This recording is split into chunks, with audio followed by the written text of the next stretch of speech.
Welcome to Pimpy's Investment Chat, where we keep investment talk simple. And here's your host, Pimpy. What is going on out there, peeps? Welcome back to discussion about the Iraqi Dinar, the only channel that uses all Iraqi insiders to give me information. All right, so let's get into what is the latest and greatest from our insiders over there at the Central Bank of Iraq, where they will only give me the data that they get from their banking industry. Okay, here we go. Before we get started, do me a favor and hit the thumbs up button. And if you're not a subscriber, please do so, because when you do, it helps out the channel, and I certainly do appreciate it. If you're thinking about buying gold, silver, or any other precious metals, head on over to our friends at Money Metals Exchange.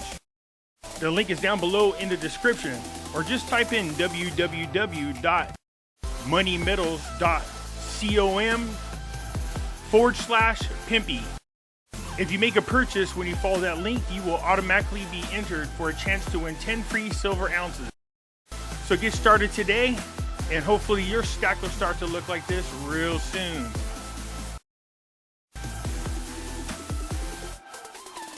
So head on over, tell them Pimpy sent you. You can follow me over on other platforms. I do have my own group over on Facebook called Pimpy's Investment Chat. Over here, we do talk about gold, silver, cryptocurrencies, as well as foreign currency investments. So head on over here and join us. It's free to do so. In here, I do post updates. If I should get on suspension from YouTube or get removed from YouTube and you want to know what happened to me, I'll let you know right here in this group. I can be found on Twitter, MeWe, YouTube, and the cool thing about YouTube, if you come over here and you join and you find my channel, I got videos going back, I believe, a couple years. So if you want to see some older videos that I have on Nasera, Jacera, gold, silver, cryptos, come on over here and join. Look me up and check out my videos. You can also find me on Odyssey. Catch me on Rumble. When I say that the links for all these are down below in the description, some of you don't know what I'm talking about. It's real simple. Just go down to the bottom right here of any of my videos. See this? This is the description. Hit show more. And there are all the links to all the platforms I just spoke about. So if you do want to head on over to Money Metals, just click it. And there you are. So come on over. Join us. I look forward to having you. Okay, there's a lot of questions coming from individuals, and I can only imagine God only knows where they're coming from. So let's cover some of the things that people should be aware of. And just let me warn you about this. I've said this many times before. When people are claiming that they're getting information from some insider, then the news that they should be reporting should be news that nobody else has the ability to report. If everybody is saying the same thing they are, then they're not getting special news. They should be giving you news that nobody else has access to. I'll show you what I'm talking about. I'm gonna share some of my insider news with you guys, okay? The other thing is, people keep saying, Pimpy, isn't Iraq going international? And I was like, what do you mean going international? They are international. I don't know why people out there keep saying, they're going to be going international. You mean, are they going to be joining the World Trade Organization? This will open the doors more for them internationally for trade. Yes, it does. It makes things better. There's a lot of restrictions that should be removed, and it should help with the economic boom over there in Iraq. But to say they're going international, I don't know what that means. They already are an international country. Another thing people are asking about is, what is this thing? Article 8 compliant currency. What the hell are you guys talking about? What is Article 8 compliant currency? You can't just throw out there Article 8 compliance. What Article 8? IMF Article 8, WTO Article 8, World Bank Article 8, just to throw out there arbitrarily, Article 8 compliant currency. Well, you know, whatever. That just sounds fancy. It sounds like you're saying something really fancy that other people have no idea what the hell you're talking about. But the truth of the matter is, it doesn't tell you anything. Article 8 of what? The IMF talks about Article 8. And Article 8 has to do with multiple currencies being used in your country. What they want is for you to restrict multiple currency use in your country and focus on you just doing your currency only to build the strength of it. But as far as Article 8 compliant currency, you're not telling me enough. That's just mumbo jumbo that people throw out there. So whoever you got that from, find out what they're talking about. Find out if they're saying it's the Is this the World Trade Organization? Is this the IMF? What is that person talking about? Article 8. Okay, so I can't answer your questions there, so I apologize, because the person is just throwing out crap that doesn't make sense. So let's get into this, because there is something that was brought up about whether or not Iraq could function with the particular value of currency that they have. Now, I remember saying if Iraq's truly going to rebuild, if they're going to have a renaissance and rebuilding, that I didn't think they could do it with the current value of the currency that they have, that they should go ahead and revalue their currency. Didn't necessarily have to get up to the 322 rate, but it would be a huge help, I figured, on rebuilding the country. They would have the ability to have a stronger currency. That stronger currency would then be able to buy all the things necessary that they can import into the country. They would have more purchasing power, and then they could really rebuild, because at the time, Iraq really didn't have a whole lot to export outside of oil. The thing is, when you go in and you learn about what strengthens a currency, stability in the currency, Iraq doesn't have it. They don't have it at all. The fact that 95% of their entire budget is reliant on oil tells you right there alone that the currency cannot be stable enough to increase in value. There needs to be more money generated inside Iraq through the private sector, through the public sector. It can't just be oil. If you guys want a perfect example of that, in 2020, the whole country almost collapsed and went into bankruptcy because oil prices have plummeted so low that it almost bankrupted Iraq. It was crazy. The fact that they rely so much on oil for their entire economy, and that's where their strength comes from for the dinar, is not stable. They have to have much more than just that. Agriculture needs to get going. Farming needs to get going. Tourism needs to increase, but all this will start to happen over time. I agree that it would be nice if they had a stronger currency. I think it would be more helpful. They just don't have the right things in place in order for them to jump up to a high exchange rate. That's why I said you're going to see them doing it in increments. It's impossible for them to jump right into 322. It's just not going to happen. All it takes is one small thing. Anything to happen within the oil market, and it would totally collapse the entire economy. Having said that, let's take a look at something. So in the 30s, you can see right here in this chart, this Iraqi exchange with the US dollar. I mean, you used to be able to get $4.86 for every Iraqi dinar you had. And this continued on up until, let's see, it looks like in 1950s. Then all of a sudden the value started to go down, and it continued to go down for decades. Once you got here, about 1971, what are we looking at? $2.80 for dinars. That's how much you got. Then it went back up. We're at the 322 rate. See right here? So then the exchange rate went up in 1973. You were getting, let's see here, $3.39 US dollars for every one Iraqi dinar. This continued all the way to about, what's this, 1980? So you were able to get $3.39 US dollars for every one Iraqi dinar. Then it dropped down to the 322 rate, which everybody talks about. That happened in 1982. That was Iraq's exchange rate until 1986. The Iraqi dinar started to decline and has been in a steady decline ever since for one reason or another, whether it's because of sanctions, invasions, whatever the reason was. People keep saying, well, the Iraq can't do this total rebuilding without changing the exchange rate. Look, I was thinking the same thing too, and with good reason. Like I said, they could really benefit from that. But the more research you do into a currency exchange rate and the things that are necessary that support it, the more you realize Iraq is severely lacking in almost everything. The only thing, and I mean the only thing they have, is oil behind it. And I know there's people out there telling you, well, oil should be good enough. No, it's not. We know that their foreign currency reserves are up. That's one of the things that help it. We know that their gold reserves are up. That's another thing that helps strengthen the currency. Governmental stability, that has not been there for a long time.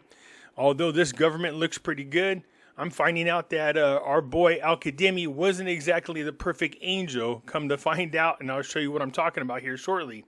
The fact that Maliki's people are now in charge, you have to know the history of Iraq and who Maliki is and what it is he tried to do. He tried to become the next Saddam Hussein, and he wanted to take over Iraq. It's a long story. But this is just 10 years worth of value for the Iraqi dinar. You can see right here, this is the Iraqi dinar. You're looking at 1,160 dinars for every dollar. There were some slight ups and downs throughout time here, but once it got to about right here, which was 1,190 dinars in 2018, it stayed that way until the change happened.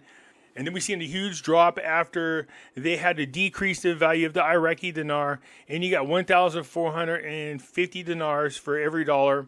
And then recently they dropped it down to 1,300 dinars for every dollar. So to say that they can't function without a higher exchange rate is false. They have been functioning as a country without a huge exchange rate for 20 plus years. That's why the budget is done in the trillions. They've already took that in consideration. They already did the calculations necessary to do what they need to do in their country using the current exchange rate. Yes, they could benefit from an increase in exchange rate, but nothing supports the currency outside of oil. So to say that, they can't function without a higher exchange rate. What is the other thing you guys are bringing to my attention? Oh, the WHO organization. Well, the WHO isn't going to let them in unless they change the exchange rate. That's false and that's a lie.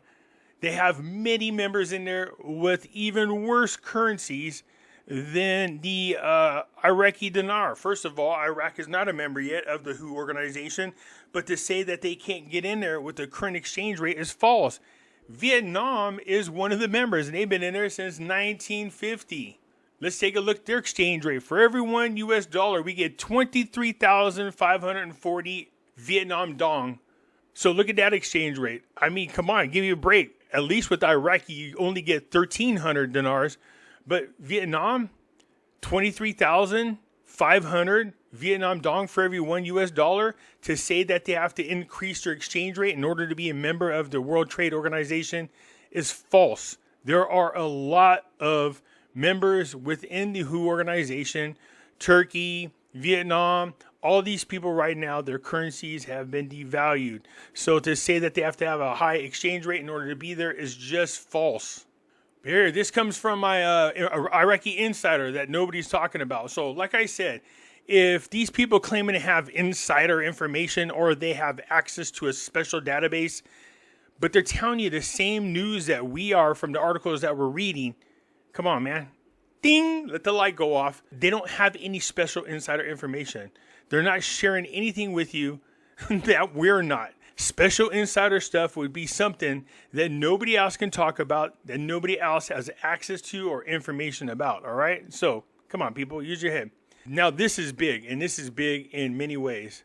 Iraq's massive news fields are up for grabs in new licensing round. So last week, the Iraqi government opened up 11 new oil and gas fields for licensing. It is highly probable that many, if not all, of the licenses will go to Russian and Chinese firms. Several sites are close to the Iraqi-Syrian border, and some are close to the Iraqi-Saudi border. I would imagine that Saudi Arabia would be nervous about anybody getting those licenses. That's not America, but who knows? It's a new world. We'll see what happens. It says the still largely untapped gas resources of Iraq will be the key focus of a sixth round of exploration and development, with the announcement last week of 11 gas and oil sites that will see licenses assigned to bidding firms. So my central bank Iraqi Insider that reached into their databases telling me that there are 11 sites and most of them are going to go to Russia and China. Russia makes sense because Russia is a partner in OPEC with Iraq, so that makes sense. But the fact that they're giving up the other licenses to China is not good. What you notice is they don't say anything about the United States getting these licenses. So this is good for both Russia and China, but you can understand, strategically speaking, the more they keep going around the world, picking up licenses or working out deals with energy countries, this is bad for the United States. Eventually what happens is China and Russia start monopolizing all these territories, and then they can control the pricing on these commodities. So this is really bad for the United States, who has made it a habit to piss people off Instead of building bridges, they're burning them down, which to me, again, is a sabotage. It looks like it's purposely being done, especially since China controls Joe Biden. You see right here, it says, in short, the stakes for all the world's major powers, all the Middle East major hydrocarbon producers, and the oil and gas price could not be higher. Yeah, the other thing is, too, the United States is trying to join this whole New World Order movement where they're getting away from gas, getting away from oil. So I'm sure that pretty much pisses off Iraq and a lot of other oil-producing countries. They're trying to get everybody to use electric cars, which is, this isn't good for these countries that produce oil. So that's the other thing I'm sure that they're unhappy about. For the U.S., Iraq's failure to reduce its dependence on Iran for up to 40% of its power needs through the long-standing importation of gas and electricity has been a source of constant extreme annoyance to it. Even worse has been the constant plan by successive Iraqi prime ministers of the United States in order to extract hundreds of billions of dollars from the United States on the basis of a bright, shining lie. As analysis in depth in a new book, as whoever wrote this article keeps pushing this book, a new book on the new global oil market order. So here's where you learned that Al-Qademi wasn't exactly the nice guy after all. It says the game has been simple but highly effective, and it is this. Every single year, whoever the Iraqi prime minister is at the time goes to Washington to ask for money to bail out his perennially beleaguered budget, in exchange for which he guarantees that Iraq will end its energy dependence on Iran. Washington then sends billions of dollars to Iraq, whereupon Iraq banks the money and continues to import exactly the same amount or more electricity or gas from Iran as ever, simply but effective as mentioned. Remember, Iran is under sanctions, and so this is one of the ways they can circumvent the sanctions. Iraq keeps whining about how they need this energy from Iran, and then, the United States keeps granting them these exemptions, and they take advantage of it. So the fanciest moves are in the Baghdad ballot. As a legal source close to the United States government refers to it, oilprice.com, came from the ultra-smooth Mustafa Al-Qademi. He was the biggest con artist of them all, man. I really thought this guy was a good guy. He had danced the usual dance for the United States so well that in May of 2020, Washington gave him even more money than before and the longest waiver ever given, 120 days, and I remember that, to keep importing gas and electricity from Iran on the usual proviso that Iraq stopped doing it soon.